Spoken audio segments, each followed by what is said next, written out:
Nazzikuno ng'engoma ggwanga mujje bwevuga mu kitundu kya Buganda wabawo akabaate kennyini akagudde mu kitundu. Olunaku olwaleero abatuuze ku kyalo Nabinoga mu muluka gw'e Kawanda mu ggombolola y'e Kawanda mu disitulikiti y'e Ssembabule engoma eno yeebawawamudde mu tulo okudduukirira enduulu olwamutuuze munnaabwe abadde azinzeeko ettaka mu kitundu kino okuli essomero li St. Matia Mulumba Primary School Nabinoga.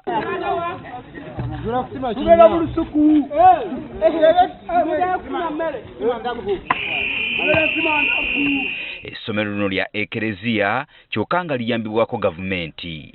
Agambibwa okwagala okweddiza ettaka lino okutudde essomero ye Enoka Kankunda era ng'abatuuze ng'oggyeko okulayo enduulu basudde n'emisanvu mu kkubo eridde ewa Kankunda kyokka tewayise na lutemya lwa liiso abakuumaddembe ne batuuka mu kitundu kino okuzza embeera mu nteeko.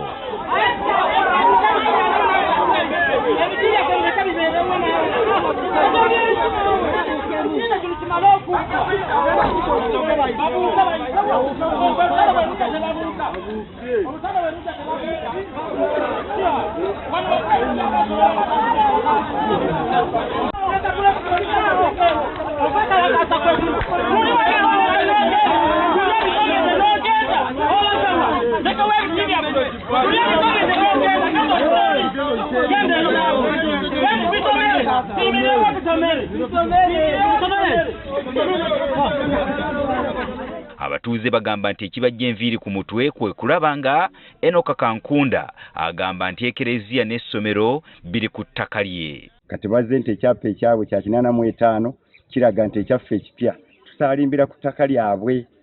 Kati twagala obwenkanya bo bagamba ekyabwe kikadde ate eggulu babadde balaganga abakuba ne bayita mu ssomero ne basimba enkondo nga tewali avunaanyizibwako aliwo. Tuwabadde chairman wero si wanu tuwabadde RDC office RDC yabaddewo DPC yabadde.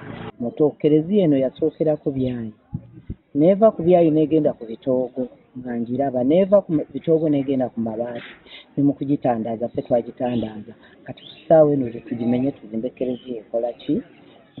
Ssentebe w'ekyalo kino agamba nti yafunye obutakkaanya n'omutuuze Enoka Kankunda asalagana n'essomero lino okuyisa oluwenda mu ssomero nga tabagambye.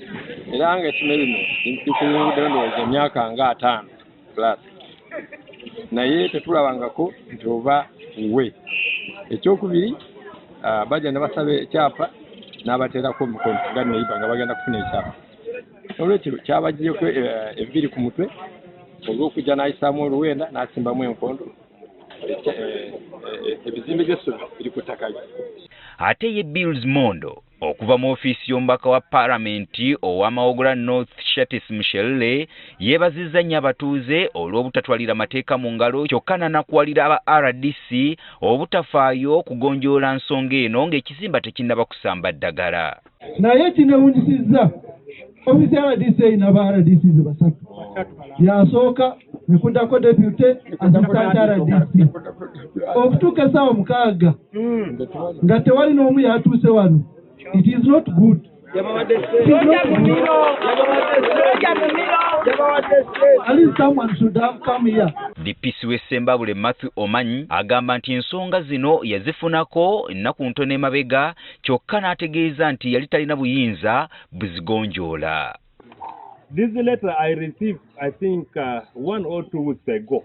I guided the person who brought this letter that this letter is addressed to CAO, Chief Administrative Officer, Ssembabule. We have the land officers here who can also do the same. But since it is written from Masaka, it is okay. Let the letter first go to CAO, Ssembabule. Mike Kakulu okuva mu ofiisi y'eby'ettaka mu disitulikiti Ssembabule asabye abatuuze okuba abakakkamu nti ebintu Kankunda bye yakoze byonna bagenda kubiyimiriza kuba tebiri mu mateeka. Okutuusa bwanajja ne harmonizinga n'atwala ekyo ekitatataganya na muntu yenna era n'ekitatataganya na ssomero. Ate ye gwe balumiriza okwagala okunyaga ettaka Enoka Kankunda agamba nti talina buzibu n'abatuuze yapima ttaka lye.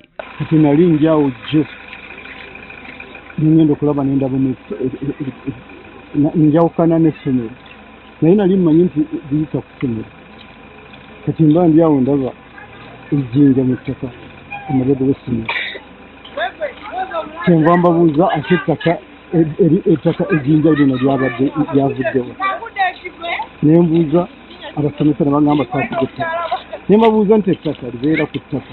Poliisi esobodde okuzza embeera mu nteeko ng'abatuuze bwe balindirira ekinaava mu ofiisi y'ebyettaka mu disitulikiti Ssembabule.